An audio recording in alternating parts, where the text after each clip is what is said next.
سلیم صافی صاحب کیا رائے آپ کی؟ نہیں دیکھیں، تفصیل تو عمر چیمہ صاحب اور دورانی صاحب نے دے دی ہے کہ کیا کیا تفصیلات ہیں۔ دیکھیں 3-4 موٹی موٹی چیزیں تو ہم جیسے عام انسانوں کو بھی سمجھ آتی ہیں۔ پہلی بات کہ یہ رقم دلوانے میں شہزاد اکبر نے ان کے ساتھ بھرپور تعاون کیا تھا برطانیہ میں، ابھی سپریم کورٹ کا سٹیج نہیں آیا تھا۔ دوسرا پھر یہ بھی ہر کسی کو پتا ہے کہ جب ادھر ڈیل ہوئی تو اس ڈیل کے تحت یہ پیسے اسٹیٹ آف پاکستان کے ساتھ جمع ہونے تھے، نہ کہ یہ ذاتی اکاؤنٹ میں جمع ہوں، تو وہ اسٹیٹ آف پاکستان کی بجائے انہوں نے وہاں پہ جمع کر دیے۔ دوسری خلاف ورزی ہو گئی۔ تیسری خلاف ورزی پھر کابینہ سے منظوری کی ضمن میں ہوئی کہ کابینہ سے منظوری نہیں لی گئی۔ اگر دال میں کچھ کالا نہیں تھا تو پھر کابینہ کو کیوں نہیں دکھایا گیا؟ تو یہ 4-5 چیزیں ایسی ہیں۔ اچھا، پھر یہ کہ اس کے جواب میں القادر یونیورسٹی کی زمین ان سے کیوں لی گئی یا انہوں نے کیوں دے دی؟ وہ خود اپنے نام سے انہوں نے یونیورسٹی بنانا کیوں ضروری نہیں سمجھا؟ انہوں نے ان کو کیوں دے دیا کہ آپ یونیورسٹی بنا لیں؟ تو یہ سارے، اور پھر گوگی کا جو انہوں نے ذکر کیا کہ فرا گوگی کے معاملات اس سے الگ تھے، تو یہ 4-5 چیزیں تو ایسی ہیں کہ یہ فیورز عمران خان صاحب کی طرف سے کو جو دیے گئے وہ تو ہر کسی کو سمجھ آ رہے ہیں۔ ٹھیک ہے سر، لیکن یہ کہا جاتا ہے نا سر کہ ذاتی ان کو نہ تو فائدہ ہوا، چلیں اس کی تو آپ نے کہہ دیا، لیکن یہ کہ پاکستان کو ہی آیا یہ پیسہ، پاکستان کا کوئی نقصان نہیں ہوا، اس کے اوپر کچھ کہنا چاہیں گے؟ ذاتی فائدہ کیوں نہیں ہوا؟ یہ القادری یونیورسٹی ذاتی فائدہ نہیں تھا، اور اسی طرح بہت سارے لوگ تھے کہ جو فرا گوگی صاحبہ وہ ان جیسے لوگوں کو سپورٹ کرتے رہے اور ان کو عمران خان صاحب سے پھر فیور دلواتے رہے۔ تو ذاتی فائدہ کیا یہ معمولی ہے؟ القادری یونیورسٹی کی زمین جو ہے۔ ٹھیک ہے، اچھا بھٹی صاحب جواب دینا چاہ رہے تھے۔ بھٹی صاحب۔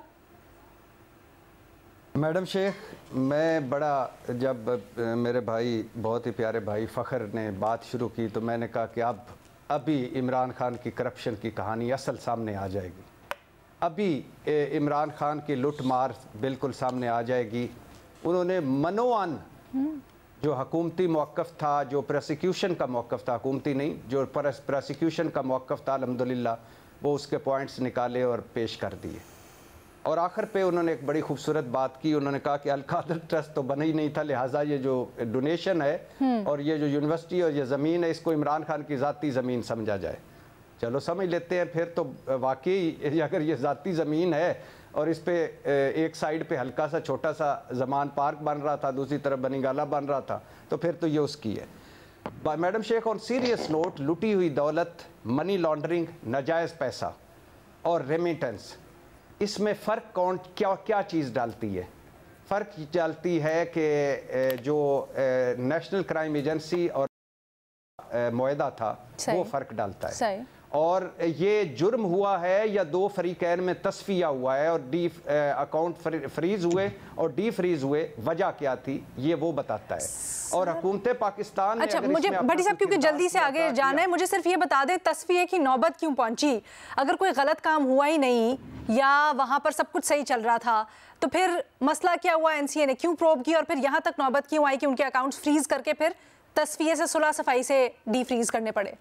این سی اے نے کیوں پروب کیا؟ کیونکہ جب 9 ارب کا ایک ہائیڈ پارک 18 ارب میں خریدا گیا۔ سر صرف ہائیڈ پارک نہیں ہے، ان پراپرٹیز میں اور بھی اکاؤنٹس ہیں، یہ ہم پہلے ڈسکس کر چکے ہیں سر۔ جو 9 ارب کا 18 ارب میں خریدا گیا تو اس وقت انہوں نے انویسٹیگیشن شروع کی اور پھر فریز کیے۔ تو اس سے سب سے بڑا مسئلہ یہ ہے کہ اگر اتنا بڑا جرم تھا، اتنی بڑی منی لانڈرنگ تھی، اتنا بڑا ناجائز پیسہ تھا، تو پھر کیوں انہوں نے out of the court settlement کی؟ ان کو وہ حق کے سرکار ضبط کرتے۔ سر ان کا وہ ضبط تو کیا ہوا تھا نا، ان کا قانون یہ کہتا ہے۔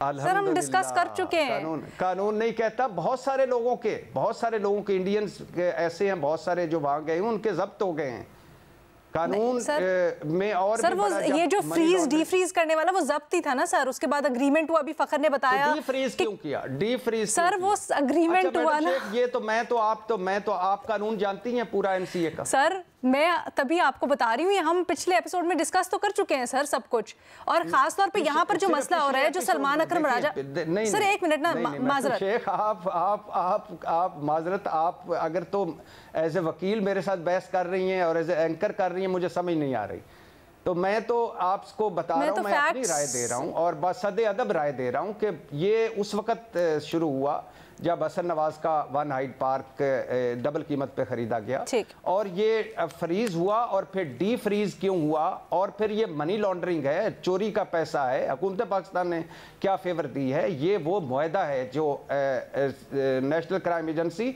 और प्रॉपर्टी टाइकून के दरमियान हुआ, और प्रॉपर्टी टाइकून का पैसा वापस आया और वो पैसा भी मिल चुका है हुकूमत को, और वो अब जो ज़मीन है, वो यूनिवर्सिटी है, वो भी मिल चुकी है, और साबित हुआ है कि इमरान खान ने ज़ाती तौर पर चुआनी का फ़ायदा नहीं लिया। फेवर्स, सारी बात हो रही है फेवर्स दी, फेवर्स दी, फेवर्स दी, फेवर की, और ये जो पैसे पे फेवर दी तो किसके लिए दी? यूनिवर्सिटी के लिए, और इस पे इसको ओपन एंड शट केस और करप्शन केस, और फिर अब तो जो फैसला आया वो भी उस शिक के तहत नहीं आया जिसमें फखर आपको जवाब देना चाहते हैं। फखर आपको जवाब देना चाहते हैं। जो भट्टी साहब ने वो की कि ये अकाउंट डी फ्रीज हुआ और उसके बाद फिर पाकिस्तान है, देखिए मैं इस पे बात, ठीक है, एक तो पहली बात ये है कि फखर, अगर ये रियासत, बिल्कुल मुख्तसर करता हूँ, एक तो बात ये है कि अगर ये सिर्फ उसी प्रॉपर्टी टाइकून का ही पैसा होता तो जो एक एग्रीमेंट हो गया एनसीए के साथ, तो फिर उसके बाद बस अकाउंट डी फ्रीज करके उधर ही रहने दिया जाता। ज़रूरत इस बात की है, या सवाल ये है कि फिर ये जो पैसा है वहाँ से बरतानिया से यहाँ पाकिस्तान क्यों भेजा गया? इसी वजह से कि ये रियासत पाकिस्तान का हक था और उसको दिया जाना था। ऐसा नहीं है कि ये सिर्फ अगर उस प्रॉपर्टी टाइकून की, एक मिनट मेरी बात पूरी करने, अगर ये उसी प्रॉपर्टी टाइकून की ही ये पैसा तस्लीम कर लिया जाता है एनसीए की तरफ से, तो वो अकाउंट डी फ्रीज करके उनको अलाउ कर देते कि वो आप खर्च करें वहाँ पे, चाहे जो मर्जी करें। और जो दूसरा बात कि ये क्या चोरी साबित हुई है, देखें इसी फैसले में ही ये है कि अगर कोई चीज़ रिकवर हो जाती है किसी चोरी करते हुए शख्स से, तो उससे वो एक इंक्रिमिनेटिंग एविडेंस के तौर के ऊपर तस्वुर किया जाता है उसको कि ये तो अब पक्का मुहर साबित हो गई है कि चोर से चोरी का जो सामान है वो रिकवर हो चुका है। अब ये ऐसा नहीं होता कि वो चोरी का सामान रिकवर होने के बाद उसके ऊपर केस ख़त्म कर दिया जाता है, बल्कि उसके ऊपर फिर पक्की सज़ा मिलती है।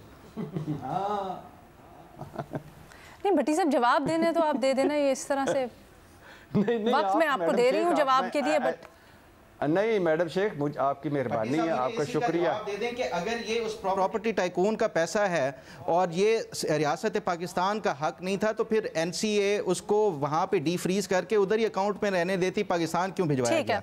और अब इसमें दो चीज़ें हैं। अगर ये नाजायज़ पैसा है, मनी लॉन्ड्रिंग है, चोरी का पैसा है, मुझे साबित कर दें, और नंबर 2 अगर पैसा वापस आ गया, वो हुकूमत को मिल चुका है, फिर सर वो अभी आपको उमर ने बताया कि जो उनकी वीजाज रिजेक्ट हुए थे वहाँ, दुनिया ने, आप कह रही हैं जो मैं बता रहा हूँ वो आप तवज्जो नहीं दे रही। तो मैं आपकी बात पे तवज्जो दे रही हूँ, लेकिन उसके मुखालिफ जो दलील है वो उससे मजबूत है, तो मैं क्या करूँ? एहतराम है, मैं नहीं मानता सर, मेरी अपनी, ठीक है, आपकी राय बताया मुझे, उसने बताया, ठीक है, हम फिर बताया, वो भी किसी को कहा करें कि ये इरशाद भट्टी ने बताया भाई, तो मैं तो लेके गई, लेकिन आपकी राय के ऊपर अगर एक दलील आ जाती है तो आपको पूरा मौका दिया जा रहा है उसको डिफेंड करने के लिए। सर सारा झूठ पे बेबुनियाद मन घड़त एक कहानी घड़ी गई है, और जो फेवर है वो भी आपके सामने है, पैसा भी हुकूमत पाकिस्तान के पास है, सजा चूंकि इमरान खान को देनी है, वो इस मुल्क में देनी है, दे दे। ठीक है, अच्छा।